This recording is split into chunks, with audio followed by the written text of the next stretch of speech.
Fatos históricos.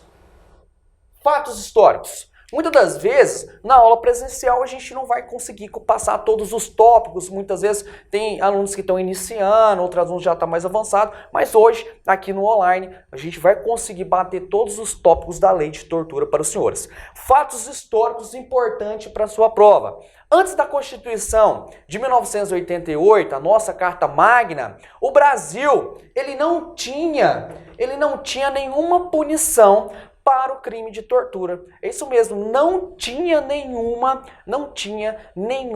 forma de punição para o crime de tortura, por falta de previsão legal. Aí o que acontece? Então o Brasil era permitida a tortura? O Brasil ele não permitia a tortura, porque o Brasil ele era signatário de alguns tratados internacionais. O primeiro tratado internacional que o Brasil vem a participar é a Declaração Universal dos Direitos Humanos, que foi feita em 1945. Então, tratados internacional. O primeiro aqui, ó, Declaração Universal dos Direitos Humanos.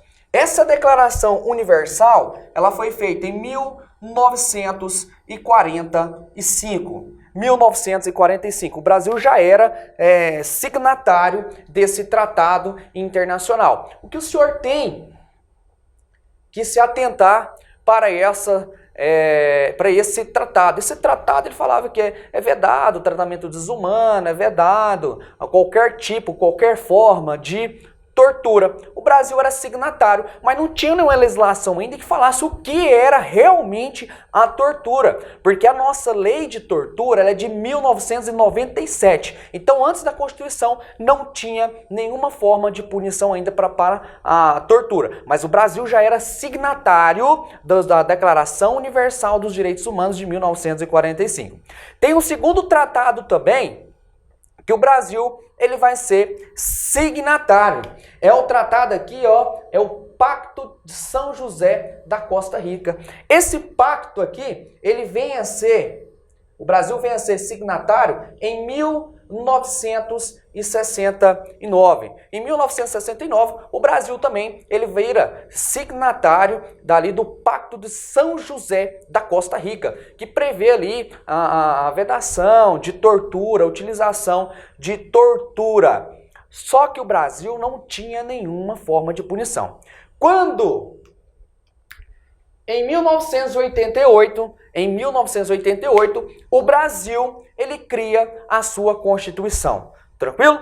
Quando ele cria a sua Constituição, um dos requisitos que aparece, uma ali dos preceitos dentro, um dos direitos e garantias individuais dentro da nossa Constituição, foi lá no artigo 5º, inciso 3º, que fala que ninguém será submetido a tortura nem tratamento desumano. Então, no artigo 5º da nossa Constituição, já veio trazendo, em 1988, já vem trazendo ali a vedação à tortura. É um direito de todos, direito individual de não ser ali tratado de forma a ser torturado, de forma a ser ali, de forma desumana. Então o artigo 5º, inciso 3º já faz essa vedação legal, em 1998. Aí é o seguinte, aí ele traz mais disposição sobre a tortura. Aí o que é interessante para os senhores aqui? Em 1988, com o surgimento da Constituição Federal, existe a criminalização de tortura? Não.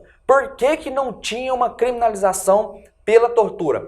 Por falta de previsão legal. A nossa lei, a nossa Constituição, a nossa Carta Magna, ela não especificou, ela não definiu o que vinha a ser ali o crime de tortura. Ela simplesmente falou que era vedado a tortura e ninguém será submetido a tortura e tratamento desumano. Então, a nossa Constituição, ela não definiu o que seria tortura. Tranquilo? Aí é o seguinte, lá no artigo 5º, no inciso 43, ele vai colocar umas disposições.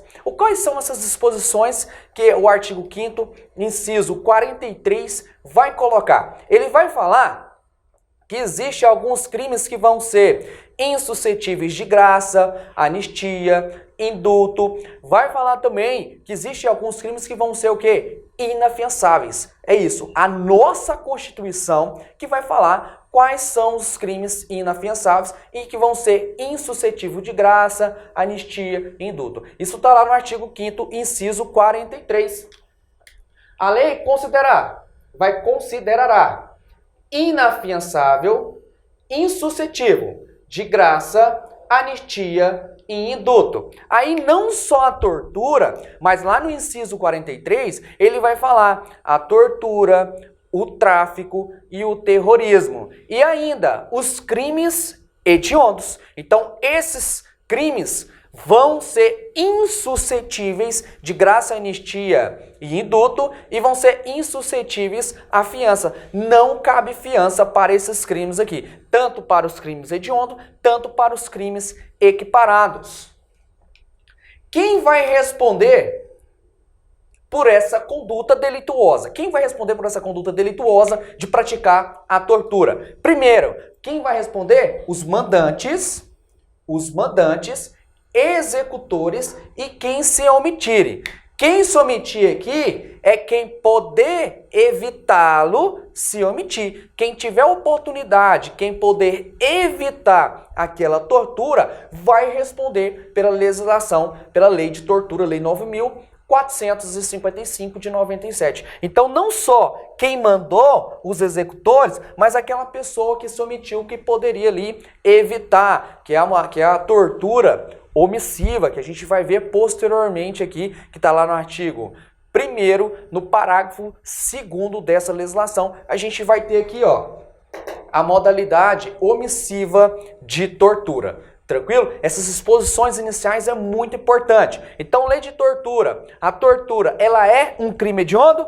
Não. A tortura, ela não é crime hediondo. Tá aqui. Tortura, ela não é um crime hediondo. Só que a tortura, ela equipara a um crime hediondo. Então, aquelas disposições dentro da lei de crimes hediondos, aquelas disposições voltadas para os crimes hediondos, eu vou se aplicar para a tortura. Vou aplicar para os crimes equiparados. Então, tortura não é um crime hediondo, mas ele é o quê? Um crime equiparado. Ele vai se equiparar a um crime hediondo. Olha aqui, ó, ele é o quê? Equiparado. Aí nos crimes equiparados, da mesma forma que um crime hediondo, o tratamento vai ser igual para esse crime equiparado hediondo. Lógico que tem algumas exceções que a gente não vai se aplicar para os equiparados, somente para os hediondos. Um exemplo que eu vou colocar para vocês aqui. A sua prova, o direito, ele vai andar assim, ó, junto, uno. O direito, ele é um só. Dentro da lei de execução penal, lá no seu artigo 9º, se eu não me engano, o artigo 9º-A, lá no artigo 9º-A, ele vai falar sobre a identificação genética do preso. A identificação genética, lá no artigo 9º-A, ele vai falar que se deve fazer a identificação genética para aquelas pessoas que cometerem crimes dolosos com violência ou grave ameaça à pessoa e para os crimes hediondos. Beleza? Olha, para os crimes hediondos. A tortura é hediondo? Não. A tortura, ela não é um crime hediondo. Então eu vou aplicar a identificação genética para a tortura? Aí depende, pessoal. Depende. Segundo a lei de execução penal, não. Ela não fala nada. Ela fala crime hediondo. Mas já tem entendimentos julgados dos tribunais superiores que vai falar que os equiparados, eles também têm que passar pela identificação ali, para a identificação genética. Então a tortura, segundo os tribunais superiores ali, que é um crime equiparado, eu tenho que fazer a identificação genética, segundo os tribunais superiores.